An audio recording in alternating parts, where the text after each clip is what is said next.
بسم اللہ الرحمن الرحیم اللہم صلی علی سیدنا و مولانا محمد وعلی آل سیدنا و مولانا محمد وبارک وسلم ثم صلی علیہ۔ 13ویں فصل ہجرت حبشہ میں، یہ نبوت کے 5ویں سال میں ہوئی، جس کا سبب یہ ہوا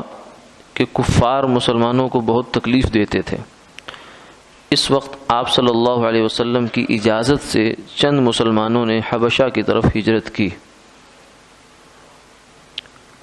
حبشہ کا بادشاہ نجاشی نصرانی تھا، اس نے مسلمانوں کو اچھی طرح جگہ دی۔ یعنی آپ صلی اللہ علیہ وسلم نے جب دعوی نبوت فرمایا تو 5 سال تک تو مکہ کے اندر ہی سارے مسلمان جتنے بھی ہوئے وہ رہے، اور وہاں طرح طرح کی اذیتیں، تکلیفیں، مصیبتیں، پریشانیاں، دکھ، حتیٰ کہ جان پر مصیبتیں۔ سیدنا بلال رضی اللہ تعالیٰ عنہ یا اور جو صحابہ کمزور صحابہ تھے، ان کو جو اذیتیں دی گئی ان کی انتہا ہو گئی، حتیٰ کہ 5ویں سال پھر آپ صلی اللہ علیہ وسلم نے اجازت دی چند مسلمانوں کو کہ اب کسی اور جگہ چلے جاؤ، اپنا ایمان اور دین اور جان بچانے کے لیے کسی اور جگہ چلے جاؤ۔ تو اس کے لیے مختلف جگہیں تھی، لیکن حبشہ کا انتخاب کیا گیا۔ تو وہاں جب پہنچے تو وہاں اگرچہ حکومت جو تھی وہ عیسائیوں کی تھی، اس کا جو بادشاہ تھا وہ نصرانی تھا، عیسائی تھا، لیکن اس نے مسلمانوں کو بہرحال انصاف پرست اور انصاف پسند آدمی تھا، اس لیے اس نے اچھی طرح جگہ دی، یعنی اس نے آؤ بھگت بھی کی اور کوئی کسی قسم کی ان پر سختی نہیں کی۔ کفار قریش کو اس سے بہت غصہ آیا، انہوں نے کئی لوگوں کو تحفے تحائف دے کر نجاشی کے پاس بھیجا۔ یہ نجاشی حبشہ کے بادشاہ کا لقب ہوا کرتا تھا، جیسے قیصر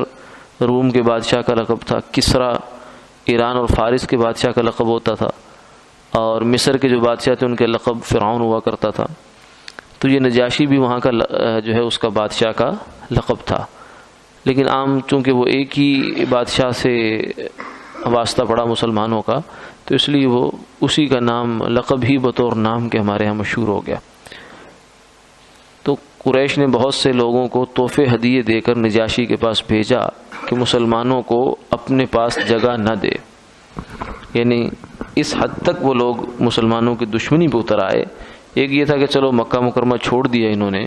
تو کوئی بات نہیں، ہمارا شہر چھوڑ دیا بس ٹھیک ہے جہاں بھی جائیں، لیکن ان کو یہ بھی گوارا نہیں تھا کہ مسلمان کسی دوسرے ملک میں جا کر بھی امن اطمینان سے زندگی گزار سکیں۔ اس سے اندازہ لگا سکتے ہیں کہ آپ صلی اللہ علیہ وسلم پر جو 13 سال مکہ مکرمہ کے گزرے ہیں وہ کس شدت کے سال تھے، وہ کتنے سخت زمانہ تھا۔ اسی لیے آپ صلی اللہ علیہ وسلم نے یہ فرمایا کہ اوذیت فی اللہ ما لم یؤذ احد من النبیین، کہ مجھے اللہ کے معاملے میں اتنی تکلیف دی گئی ہے جتنی کسی نبی کو نہیں دی گئی۔ حالانکہ دیکھا جائے تاریخ میں تو بعض انبیاء ایسے بھی ہوئے جو شہید ہوئے، قتل کیا۔ حضرت زکریا علیہ السلام کے سر پر آرا جو ہے اس کے ذریعے سے ان کو چیر دیا گیا، جسم کو 2 حصوں میں کاٹ دیا گیا۔ تو یہ تو انبیاء علیہ السلام کے ساتھ یہ ہوا ہے، لیکن آپ نے فرمایا کہ مجھے سب سے زیادہ تکلیف ہوئی ہے۔ اس کی وجہ یہ تھی کہ وہ انبیاء علیہ السلام اگر کسی کو ایک دفعہ میں شہید کر دیا گیا تو وہ بھی بڑا ظلم ہے، لیکن وہ ایک دفعہ کا مرنا ہے۔ اس لیے اس نے کہا نا کہ ہمیں کیا برا تھا مرنا اگر ایک بار ہوتا،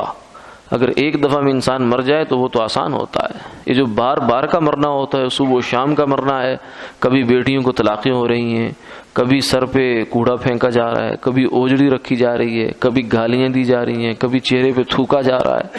کبھی طائف میں جا کر باتیں سننی پڑ رہی ہیں، پھر جو ہے جسم لہو لہان ہو رہا ہے، جوتوں تک جو ہے خون بہہ بہہ کے انسان آ رہا ہے۔ تو یہ ساری چیزیں وہ تھی کہ جنہیں اذیت کی انتہا کر دیتی ہیں۔ پھر اذیت کا جو معاملہ ہے وہ اس حساب سے بھی ہوتا ہے کہ جو آدمی جتنا بڑا ہوتا ہے اس کے لیے چھوٹی تکلیف بھی زیادہ بڑی ہوتی ہے۔ تو آپ صلی اللہ علیہ وسلم چونکہ امام الانبیاء والمرسلین ہیں، سید الاولین والآخرین ہیں، تو آپ کی یہ تکلیفیں بہت زیادہ اس اعتبار سے بن جاتی ہیں۔ تو اس لیے مشرکین مکہ اس حد تک دشمنی پر تھے کہ وہاں جانے والوں کو بھی انہوں نے کوشش یہ کی کہ وہاں سے بھی ان کو ٹھکانہ نہ مل سکے۔ جب انہوں نے جا کر اپنا مطلب عرض کیا تو نجاشی نے دربار میں مسلمانوں کو ان لوگوں کے سامنے بلا کر ان سے گفتگو کی۔ تو چونکہ یہ مسلمان جو تھے یہ حضرت جعفر طیار رضی اللہ تعالیٰ عنہ، یہ آپ صلی اللہ علیہ وسلم کے چچا زاد بھائی ہیں، حضرت ان کے علی رضی اللہ تعالیٰ عنہ کے بڑے بھائی ہیں، تو ان کو بلایا، وہ اس کے ان ساتھیوں ان کے ذمہ دار تھے ان لوگوں کے۔ تو حضرت جعفر رضی اللہ تعالیٰ عنہ سے پوچھا کہ ہاں جی آپ کون لوگ ہیں اور کیا ہے مسئلہ ہے آپ لوگوں کا؟ انہوں نے کہا کہ اے بادشاہ ہم لوگ گمراہ تھے، یعنی ہم راہ راست پر نہیں تھے، یعنی آپ صلی اللہ علیہ وسلم کے دعوی نبوت کرنے سے پہلے ہم گمراہ تھے، باوجود کہ حج کیا کرتے تھے، باوجود کہ ہم کچھ نہ کچھ عبادتیں بھی کیا کرتے تھے، لیکن ہم لوگ گمراہ تھے، ہمیں اللہ کا نہیں پتہ تھا، اللہ کون ہے، نبی کون ہے، نبوت کیا ہوتی ہے، اللہ کا پیغام کیا ہے، فرشتے کیا ہیں، اور یہ دنیا کیا ہے، پھر آگے آخرت کیا ہے، پھر جنت کیا ہے، جہنم کیا ہے، سب چیزوں سے ہم گمراہ تھے۔ ہم نے ان کے بارے میں اپنے ہی تصور گھڑ رکھے تھے۔ مشرکین مکہ نے اب یہ خیال بنا رکھا تھا کہ اس دنیا کی زندگی بس یہ ہے، بابر و عیش کوش کے عالم دوبارہ نیست، بس یہاں اپنی مزے کر لو، دوبارہ پیدا کوئی نہیں ہونا، بس اس دنیا میں جو کچھ ہونا ہے ہونا ہے، اس کے بعد آگے دوبارہ زندگی آخرت کی زندگی نہیں ہے۔ عقیدہ آخرت جو کہ بڑا بنیادی عقیدہ تھا، ہر مذہب میں رہا ہے، ہر نبی کی دعوت میں رہا ہے، وہ عقیدہ ان کے دماغ سے محو ہو گیا تھا۔ حضرت جعفر رضی اللہ عنہ نے کہا کہ ہم لوگ گمراہ تھے، اللہ نے اپنا پیغمبر بھیجا اور اپنا کلام ان پر نازل فرمایا تو ہم راہ راست پر آ گئے، یعنی ہم نے ہمیں ضرورت محسوس ہوتی تھی، ہمارے دل کے اندر یہ طلب تھی، موجود تھی کہ اللہ کا راستہ ملنا چاہیے، کیونکہ ہر انسان جو اس دنیا میں آتا ہے وہ اللہ سے ایک وعدہ کر کے آیا ہے جسے عہد الست کہتے ہیں۔ اسی عہد الست کو لے کر آدمی پیدا ہوتا ہے جسے فطرت بھی کہتے ہیں، تو اسی چیز کی انسان کے اندر طلب ہوتی ہے، اس لیے ہر انسان اپنی اصل فطرت کے اعتبار سے اللہ کا طالب ہے اور اسے اللہ کی، اللہ کے رسول کی طلب موجود ہے اس کے اندر۔ مسئلہ صرف یہ ہوتا ہے کہ ثم ابواہ یحودانہ او ینصرانہ او یمجسانہ، اس کے والدین، اس کا ماحول، اس کے اساتذہ، اس کا معاشرہ، اس کا اڑوس پڑوس، یہ سب مل جل کر اس کی جو اصل طلب ہے خدا کی، اس پر پردے ڈال دیتے ہیں۔ پھر اگر کوئی خوش قسمت ہوتا ہے تو خود ان پردوں سے نکل آتا ہے، ورنہ کسی کی دعوت دینے سے، تنبیہ کرنے سے، یاد دہانی کرانے سے اسے یہ بات یاد آ جاتی ہے کہ میں کون ہوں، میں کہاں سے آیا ہوں، میں نے کہاں جانا ہے،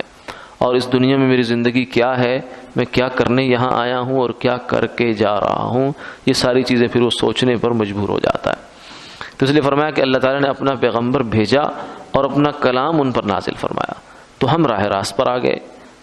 وہ پیغمبر ہمیں بھلے کاموں کا حکم کرتے ہیں۔ بڑی تفصیل سے حضرت جعفر رضی اللہ تعالیٰ عنہ نے یہ بات بیان فرمائی تھی کہ وہ ہمیں نماز پڑھنے کا حکم دیتے ہیں،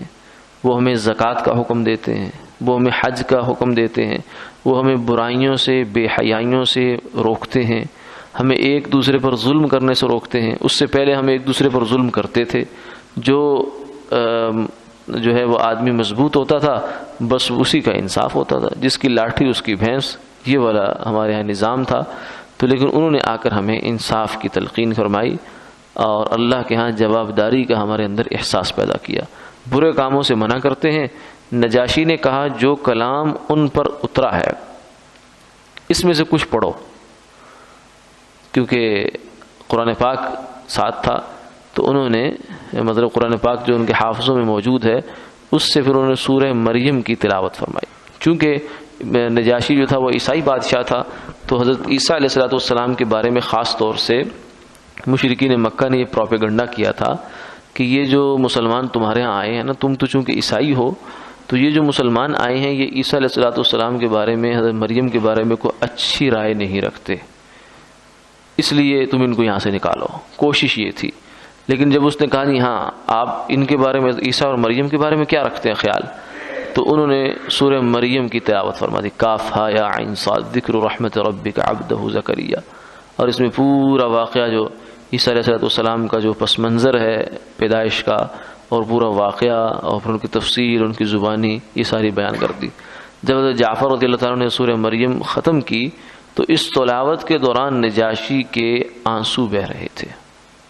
اور اس نے پھر جب ختم کی تلاوت تو زمین سے ایک تنکا اٹھایا اور اٹھا کر اس نے کہا کہ اللہ کی قسم جو کچھ اس صورت میں بیان ہوا ہے عیسیٰ علیہ السلام اس سے نہ زیادہ ہے نہ کم ہے. یعنی بالکل قرآن پاک نے صحیح نقشہ کھینچا ہے، کیونکہ عیسائیت اگرچہ کافی حد تک مسخ ہو چکی تھی، لیکن اس کے باوجود بھی عیسائی مذہب کے اندر بہت سے لوگ اس زمانے تک جو ہے وہ صحیح انصاف پرست لوگ موجود تھے جنہیں ایک واقعی نبی کا انتظار تھا. حضرت سلیمان فارسی رضی اللہ تعالیٰ عنہ بھی ایک انہی لوگوں میں سے تھے کہ جو سچے مذہب کی طلب میں چلتے چلتے چلتے حتیٰ کہ مدینہ منورہ پہنچے. اس سے پہلے ایک دو عیسائی راہبوں کے پاس وہ رہے تھے، عیسائی مذہب انہوں نے قبول کیا تھا. پھر آخری راہب نے انہیں یہ کہا تھا کہ اب میں تو جا رہا ہوں، لیکن مجھے لگتا یہ ہے جو علامتیں ہمارے پاس موجود ہیں کہ نبی آخر الزمان صلی اللہ علیہ وسلم تشریف لا چکے ہیں، ابھی ان کے آنے کا زمانہ ہے. تو انہیں مجھے یہ تو نہیں پتا کہ وہ کہاں ہوں گے، لیکن میں اتنا بتا سکتا ہوں کہ انہوں نے ایک جگہ ہجرت کر کے آنا ہے، وہاں وہ جگہ ان کے ٹھکانہ بنے گی اور وہاں کھجوروں کے باغ بہت ہیں، تم وہاں چلے جاؤ. تو وہ پھر مدینہ منورہ میں آ گئے. یہاں پھر ایک بہت لمبا واقعہ ہے. تو مقصد یہ تھا کہ اس وقت کچھ ایسے عیسائی تھے جو اس طلب میں تھے کہ نبی آخر الزمان صلی اللہ علیہ وسلم کب تشریف لائیں کہ ہم ان کا کلمہ پڑھ کر حضرت عیسیٰ علیہ السلام نے جو ذمہ داری ہمیں سونپی تھی من حیث القوم اس کو پورا کریں. کیونکہ عیسیٰ علیہ السلام نے اپنا جہاں مقصد بعثت بیان فرمایا ہے قرآن پاک میں بھی آتا ہے، وہاں ہے وَمُبَشِّرًا بِرَسُولٍ يَأْتِي مِن بَعْدِ اسْمُهُ احمد، کہ میں ایک تو تورات کے احکامات کی تصدیق کرنے آیا ہوں اور دوسرا کام یہ کرنے آیا ہوں کہ آنے والے جو نبی ہیں، رسول ہیں جن کا نام احمد ہے، میں ان کی خوشخبری دینے آیا ہوں کہ وہ نبی پیغمبر اللہ کے تشریف لا رہے ہیں. اس لیے انجیل کا لفظی مطلب ہی بشارت ہے، خوشخبری. کس چیز کی خوشخبری؟ آنے والے پیغمبر آخر الزمان نبی آخر الزمان صلی اللہ علیہ وسلم کی تشریف آوری کی خوشخبری. تو یہ چیز چونکہ ان کے ذہنوں میں موجود تھی اس لیے نجاشی بھی انہی لوگوں میں شامل تھے، اور انہوں نے جو ہے بہت متاثر ہوئے اور مسلمانوں کو تسلی دی اور قریش کے بھیجے ہوئے لوگوں کو نامراد اور ناکام واپس لوٹا دیا. انہوں نے کہا کہ یہ ایسے لوگوں کو میں اپنے یہاں سے نہیں نکال سکتا، یہ اچھے لوگ ہیں، ہاں یہ یہیں رہیں گے. حدیثوں میں بھی تصریح ہے کہ یہ بادشاہ مسلمان ہو گئے تھے.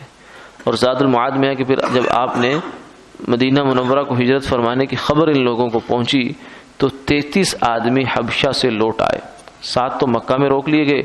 اور باقی مدینہ پہنچ گئے. بقیہ نے کشتی کے راستے سے غزوہ خیبر میں مدینہ کو ہجرت کی. ان صاحبوں کو 2 ہجرتوں کی وجہ سے اصحاب الہجرتین کہتے ہیں. یہ ایسے صحابہ تھے یہ کہ جنہوں نے 2 ہجرتیں بھی کی تھیں، ادھر حبشہ کی ہجرت بھی اور پھر ان کو مدینہ منورہ کی ہجرت کی بھی فضیلت ملی. تو انہی نجاشی جو بادشاہ تھے ان کے جب انتقال ہوا تھا تو سرکار دو عالم صلی اللہ علیہ وسلم نے ان کی جنازہ بھی پڑھایا تھا. اور صحابہ فرماتے ہیں کہ ہمیں ایسے ہی لگ رہا تھا کہ جیسے جنازہ ہمارے سامنے رکھا ہوا ہے. یہ واحد واقعہ ہے پوری سیرت کی کتابوں میں اور تاریخ میں کہ جہاں کسی آدمی کا غائبانہ جنازہ پڑھایا گیا ہے. ورنہ اس کے علاوہ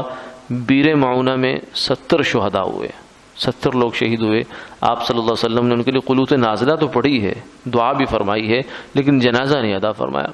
اسی طرح صحابہ کے جو آگے تاریخ کے واقعات آتے ہیں اس میں بھی ایسا نہیں ہوا کہ سیدنا عمر رضی اللہ عنہ نے یہاں قادسیہ کے شہداء کے یا روم کے شہداء کے، شام کے شہداء کے جنازے مدینہ منورہ میں پڑھائے، حالانکہ بڑے جلیل القدر صحابہ شہید ہوتے رہے ہیں. تو یہ ایک واحد واقعہ پوری تاریخ میں ہے، اور اس واقعے کے بارے میں بھی یہ ہے کہ یہ آپ صلی اللہ علیہ وسلم کی خصوصیت تھی. جیسے ہم نے پیچھے ابھی پڑھا کہ مسجد اقصی اللہ تعالیٰ نے آپ کے سامنے کر دی تھی، پردے ہٹا دیے تھے، تو ایسے ہی نجاشی کی میت بھی آپ کے سامنے کر دی گئی تھی. تو اس لیے وہ ویسے ظاہر کے اعتبار سے غائبانہ جنازہ ہے، لیکن حقیقت کے اعتبار سے وہ بھی غائبانہ نہیں ہے، وہ حاضر جنازہ ہی تھا. تو اس لیے اب ہمیں تو اتنی فضیلت یا اتنا مقام حاصل نہیں ہے کہ ہم جس میت کا جنازہ پڑھ رہے ہوں وہ پردے ہمارے سامنے سے ہٹ جائیں اور ہمارے لیے وہ غائبانہ جنازہ نہ رہے. تو اس لیے غائبانہ نماز جنازہ کی شریعت میں اس کے علاوہ کوئی ثبوت یا دلیل نہیں ہے.